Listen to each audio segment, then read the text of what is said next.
네, 안녕하십니까. 2023년 1월 13일 시장 점검 좀 하겠습니다. 일단 우선 첫 번째, 오늘 금통위 금리 결정이 있었습니다. 그렇죠? 네. 금리가 결정되었고, 0.25% 25bp가 올라갔습니다. 그런데 그럼에도 불구하고 증시는 굉장히 강세를 보이고 있습니다. 코스피 시장은 오히려 금리 인상 발표가 나오고 9시 한 35분 정도였는데요. 별 반응이 없었습니다. 오히려 더 치고 나갔다가 지금 조금 밀렸다가 지금 좀 다시 회복하고 있습니다. 2380. 시장이 금리가 올라가면 이제 주로 이제 증권 업종이 이제 좀 타격을 받는데, 또 하나 또 특별한 점은 증권주가 올라갔다. 예, 미래에셋, 예, 한국금융지주, 메리츠 증권, 이런 증권주들이 또 반등을 했습니다. 주식시장이 굉장히 좀 뭐라고 해야 될까요? 예, 일반적인 우리가 알고 있는 기본적인 흐름으로 가지고 있지는 않습니다. 예, 증권주가 굉장히 많이 회복했죠. 배당락도 회복하고, NH투자, 예.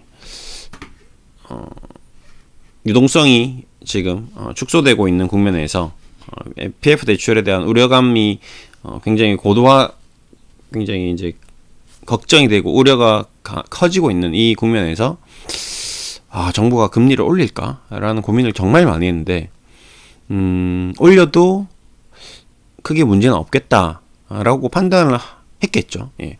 올려도 PF 대출이나 부동산 미분양 사태나 이런 것들이 극복될 수 있겠다라고 한은에서는 판단한 것 같습니다. 예. 그래서 저는 그 부분이 오히려 국내 증시 투자에 어떤 외국인들이 투자금을 계속 넣고 있는, 그래 한국 경제는 그래도 펀더멘털은 괜찮다라고 좀 보는 게 아닌가, 이런 생각도 좀 들고요.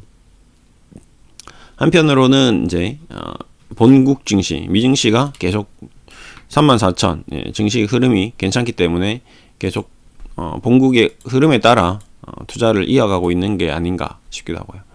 어차피 인플레이션이나 금리 상승이나 이런 각종 거시경기 상황이 결국 미국에 의해서 좌지우지되고 있기 때문에, 다우 산업지수 같은 경우는 마이너스 7.4%거든요. 그러니까 우리나라 코스피는 지금 굉장히 큰 폭으로 30% 이상 조정을 받았거든요. 나스닥은 30% 이상 좀 조정을 받긴 했지만, 그렇게 저렇게 32% 다 따지고 봤을 때 한국 코스피는 좀 괜찮지 않나? 라는 생각에 투자자들이, 해외 기관 투자자들 이런 쪽에서 좀 들어오는 것 같습니다. 일단 시장의 흐름은 그런 것 같고요. 은행주, 증권주가 좀 이번 이제 정부 대책 발표 이후에 좀 급격히 반등을 했다가 좀 쉬면서 다른 종목들도 전체적으로 다 올라오고, 코스피도 이제 2400 근접을 하고요. 그런 상황입니다. 이제 어제도 제가 이제 그 화장품, 중국 관련주, 그 다음에 항공주, 그 다음에 여행주, 이런 식으로 좀 구별해서 얘기를 좀 드렸습니다. 오늘은 거기서 조금 더 좀 디테일하게 해서 이제 항공주만 한번 좀 보겠습니다. 지난번에도 한번 얘기 드렸는데요.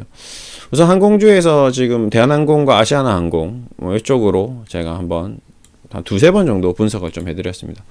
아시아나항공에 대해서 얘가 이제 망하느냐 없어지느냐, 아시아나항공이 이제 만 원 정도 갔을 때 같이 얘기를 한번 드렸습니다. 예, 그때 이제 아시아나항공은 유상증자에 대한 리스크는 있으나 회사가 없어지거나 파산하거나 상장 폐지되거나 이쪽은 아니다 라는 얘기를 좀 들으면서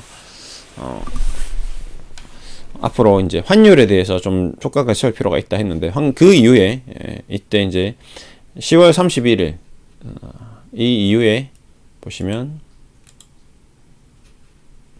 원달러 환율이 10월 25일 딱 고점을 찍고 1444원을 고점을 찍고 쭉 빠졌습니다. 이렇게 되면 이제 일단 첫 번째 항공주는 달러 환율 환차손에 대해서 이제 좀 자유로워진 거죠. 한 달, 두 달, 세 달 만에 거의 두 달 반인데요. 이렇게 되면 저가 항공사나 항공사들이 이제 가장 큰 장점은 이 부분은 좀 도움이 됩니다. 네. 근데 두 번째, 오늘 금리 인상이 되었죠.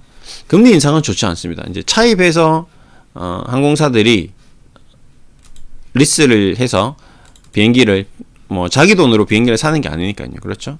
그럼 리스 비용이 계속 올라간다는 거거든요. 그러면 비용이 계속 증대되는 이런 이제 문제점이 좀 생길 수 있습니다. 둘이 이제 상쇄하는 거죠. 원달러 환율이 안정되면서 금리가 올라가면서 두 개를 이제 상쇄하면서 이제 본격적인 영업이익, 본 사업에 대해서 이제 사활을 걸어야 되는 그런 국면이다라고 좀 보시면 될 것 같습니다. 영업이익은 아시아나항공도 나쁘지 않은데 당기순이익이 이렇게 급격히 감소했던 이유는 이제 환율이라든지 이자 비용이라든지 이런 비용이 많이 이제 증대되면서 차손이라든지 이런 것들이 이제 영향을 미친 거거든요. 그래서 오늘 항공주만 쭉 제주항공 마찬가지, 진에어 마찬가지. 근데 이제 조금씩 항공주들이 미국 항공주들도 좀 반등을 했고 국내 항공주들도 어느 정도 조금씩 뭔가 변화를 좀 깨우고 있는 상황입니다. 에어 부산도 더 올라왔네요. 에어 부산은. 에어 부산은 얘기 드리고 나서부터 정말 끊임없이 계속 올라오는 것 같습니다. 에어 부산은 저도 정말 에어 부산 들어가냐 마냐에 대한 고민을 정말 많이 했는데 자문을 해드리냐 마냐 관심을 갖고 에어 부산으로서는 이때 언제죠? 보자. 이때죠. 2주 전이네요. 중국 방역관 리오프닝 관련주 에어 부산. 이때가 이제 불과 2주 전인데 이 이후로 그 다음 날부터 계속 올라가기만 해요. 조정 없이. 재밌습니다.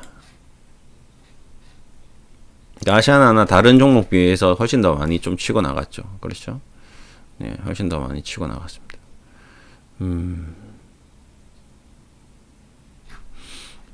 그러니까 지금 항공주들이 전반적으로 그리고 아시아나 IDT 얘도 이제 합병 관련돼서 이슈가 항상 부는 에어부산, 아시아나항공, 아시아나 IDT 이렇게 같이 묶여서 테마로 움직였었거든요. 그래서 같이 매매를 항상 좀 자문을 해드렸었는데 그 중에서 에어부산이 가장 저평가되어 있는 상태입니다. 고점 대비 84%죠. 그렇죠? 그리고 대한항공도 최근에 시장이 상승하는 데에 비해서 화물 운송이 줄어들고 여객 운송이 늘어나고 있습니다. 이제 예전에는 여객기 이제 좌석을 다 떼서 항공기로 돌렸는데 이제 여객 운송이 늘어나고 화물 운송이 이제 경기가 침체되니까 화물 운송 다 뗐던 여객 시트를 다시 붙이고 이제 종업원을 크루들을 불러서 비행기를 띄우고 중국 동남아로 비행기를 보내고 있는데 뭐 일본 쪽도 자리가 거의 없을 정도로 예약이 꽉 차 있는 상태라고 합니다. 근데 이제 화물이 굉장히 마진이 좋죠. 예를 들어서 비행기 한 대를 돌리면 떠나보내면 그 안에서 음식 뭐 이런 거 저런 거 다 없고 그냥 풀 가동시켜서 비행기를 보내버리면 훨씬 여객보다 화물 운송이 더 좋거든요. 마진이. 그러다 보니까 이익이 의외로 코로나 때 제가 봤을 때는 최근 뭐 한 10년 이래 최고의 이익을 얻었습니다. 2022년까지. 지금 거의 3조의 역대급 대한항공 실적을 당기순이익도 1조 8천억. 그럼 가장 좋았죠. 그러고 나서 점점 이렇게 추이가 떨어지고 있습니다. 그러니까 화물 운송이 더 마진이 좋다. 화물 운송만 해도 될 것 같은데 문제는 이제 화물 운송은 또 운송 비용이 운임 비용이 또 달라지거든요. 지금 BDI 지수 화물 배로 이제 운송을 하는 BDI 지수 같은 경우는 계속 감소하고 있고, 그러면 항공 운임 지수도 감소하고 있겠죠. 경기가 침체 국면하고 있으니까요. 그래서 여기로 돌리는데 일단 기본은 하는 것 같고, 시가총액이 지금 대한항공이 8조 9천 거의 9조에 육박하는데 영업이익이 한 올해 피크로 3조 찍고 1조 8천 찍었으면 잘한 겁니다. 20% 정도의 당기순이익 냈으면 굉장히 잘한 거거든요. 항공사 중에 최고 탑픽인데 근데 주가가 밀리고 있는 거는 앞으로는 좀 이렇게 나오기가 쉽지 않지 않겠는가 뭐 이런 의심. 그리고 바닥 대비 좀 많이 올라왔죠. 그리고 유상증자도 많이 했죠. 그래서 주가도 많이 희석됐고 뭐 다양한 이유가 있는 것 같습니다. 그래서 저도 지금 계속 보고 있는데 오늘 미국 항공주가 떠서 좀 빠져주면 분할 매수를 하든지 그렇게 할까 고민하고 있는데, 그러니까 에어 부산을 놓치고 이거 항공주를 사야 될 것 같은데, 그렇다고 아시아나항공 들어가기는 유상증자 부담이 계속 있고, 근데 이제는 좀 부담이 이제 완전히 줄어들었죠. 원달러 환율이. 그럼 아시아나항공을 다시 또 자문을 해야 되나? 이제 고민을 좀 드는 상황이고. 나머지 항공사들은 TA항공 이런 애들은 시총이 너무 작죠. 시가총액이 너무 작아서 유동성이 굉장히 좀 작고, 그래서 지금 보고 있는 게 아시아나항공, 그 다음에 대한항공 이렇게 좀 보고 있습니다. 그러니까 지금 반반인 것 같습니다. 계속 좀 경기도 그렇고, 그렇죠? 그 다음에 금리도 그렇고, 환율도 그렇고, 뭔가 막연하게 좀 자신감이 없는 그런 국면인데, 근데 제일 특이한 점은 주가는 계속 오른다는 겁니다. 계속 우상향하고 있거든요. 그게 또 복잡하고, 이게 괜히 또 누가 더 바보이냐 게임에서 이제 이 물량을 누군가가 또 다음에 사고 계속 누군가 사야 되거든요. 외국인이 계속 사서 주가를 더 2,500, 3,000까지 끌어올려서 개인에게 다시 떠넘기려고 하는 포지션을 지금 수립하고 있는 것인지, 아니면 그냥 단순히 기술적 반등인지, 미증시는 또 경기 침체로 꺾어지는 건 아닌지, 결국에는 모든 이 글로벌 증시의 방향성은 미국이 지고 있거든요. 그래서 저도 어제 밤에 계속 미증시를 점검하고 또 보고 애플 호가, 뭐 테슬라 주가 흐름 계속 살펴봤습니다. 근데 정말 이 지금은 제가 오랜 기간 동안 주식 자문을 하면서 지금처럼 이렇게 뭔가 복잡한 뭔가 답이 결론이 안 나는 국면으로 이렇게 오래 간 건 처음인 것 같습니다.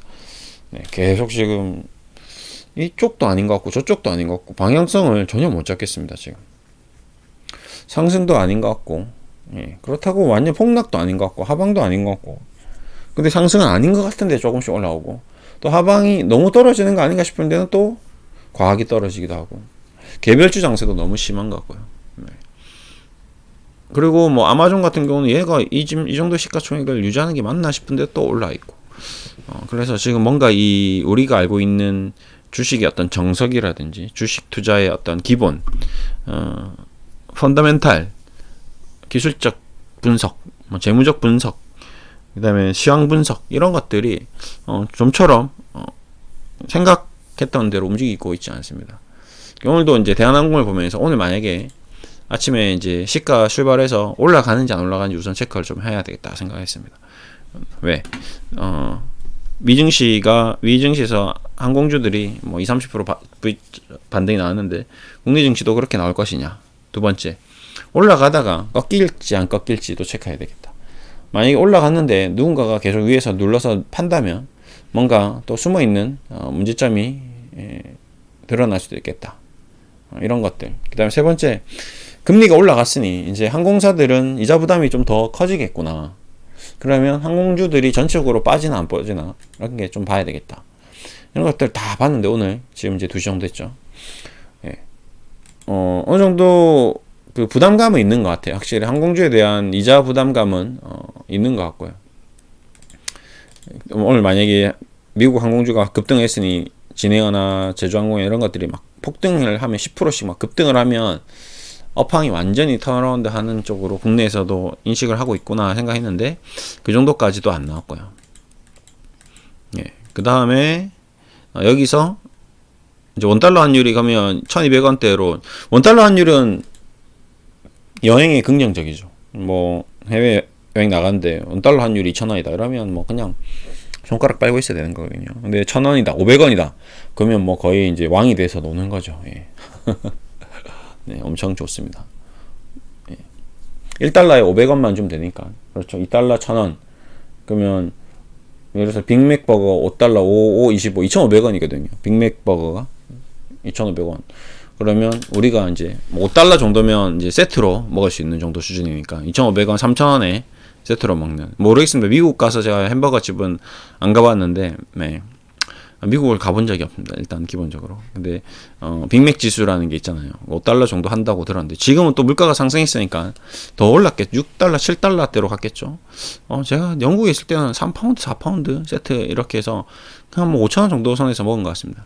근데 지금 우리나라 짜장면 값도 7,000원이니까요. 네, 물가가 엄청 많이 올라간 것 같습니다. 지금 빅맥버거 얼마일까요? 맥도날드 한번 볼까요? 어쨌든 뭐 이건 크게 중요한 것 같지 않으니까 이건 또 다음에 제가 따로 보겠습니다. 일단은 지금 물가, 인플레이션, 그 다음에 원달러 환율, 예. 그 다음에 이자율, 비용, 인건비 이런 것들이 다 지금 이제 항공주에 어떻게 영향을 미칠지 좀 체크를 해야 될 것 같고, 그래서 아시아나항공, 대한항공, 뭐 유상증자나 이런 것들도 계속 체크해야 될 것 같고, 아시아나항공은 그 다음에 저가항공사들은 올해 이제 봄에 얼마나 많은 여행객 예약, 그 다음에 비행기가 이제 풀로 뜨는지, 그 다음에 이제 증편이 되는지 이런 것도 체크를 해야 되겠죠. 여행 수요가 너무 많다. 그러면 항공편이 증편이 되겠죠. 뭐 예를 들어서 괌이라든지 뭐 세부라든지 하루에 한 번 왔다 갔다 하던 게 너무 많은데 두 편 예약이 막 대기가 4-50명 되면 두 편 되는 거죠. 근데 조짐이 좀 보이기 때문에 올 봄에 올 여름에 뭔가 새로운 변화가 오면 이제 항공주들이 좀 움직일 수도 있을 것 같아요. 일단 계속 항공주를 좀 체크를 해보겠습니다. 시장이 이제 빠졌는데 항공주가 안 빠진다든지 뭐 이런 것들. 그래서 시장도 체크하고 계속 면밀히 체크를 해보겠습니다. 오늘은 이렇게 좀 얘기 드릴게요. 감사합니다.